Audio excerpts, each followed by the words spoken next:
चलित मास जून 9 तारीख में आदिवासी संघर्ष मोर्चा तरफ बिरसा मुंडा 122तम शहीद दिवस पालन कर अवसर में आदिवासी मानक पारंपरिक ढंग से गुणपुर नुआ बसस्टाण्ड ठारू विशाल शोभायात्रा बाहरी आदिवासी मानक विभिन्न समस्या को नहीं गुणपुर तहसील कार्यालय सम्मुख में विक्षोभ प्रदर्शन करा मुख्यमंत्री उद्देश्य गोष्ठी उन्नयन अधिकारी जरिया एक स्मारक पत्र प्रदान करने सह गुणपुर ब्लॉक उन्नयनमूलक कार्य को नहीं गोष्ठी उन्नयन अधिकारी सहित आलोचना करथिले। उक्त दाबीपत्र रे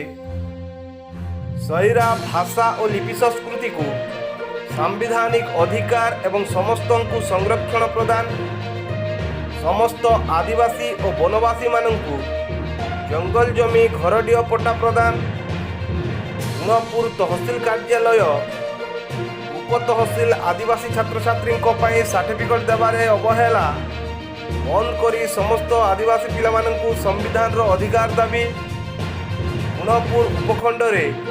ड्रोन कैमरा सर्वे बंद करने को दाबी गुणपुर म्युनिसिपालिटी ठारे गण आदिवासी माने सरकारी जमी अधिग्रहण करिथिबा एवं एहाकु अति शीघ्र तदंत आरंभ करी आदिवासी मानक मध्यरे घरडीह जुगाई दिया जिबाकु दाबी बोली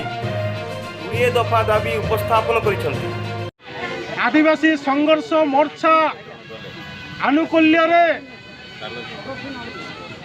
सारा पृथ्वी रे सारा भारत वर्ष रे बिरसा मुंडांकर शहीद दिवस पालन अवसर रे दक्षिण ओडिशार केंद्र बिंदु गुणपुर उपजिलापाल कार्यालय तहसीलदार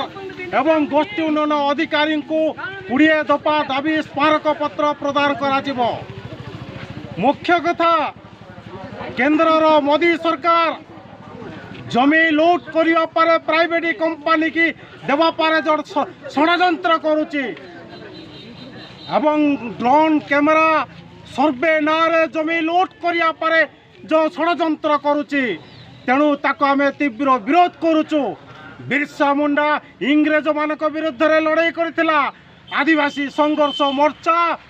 मोदी सरकार एवं ओडिशा सरकार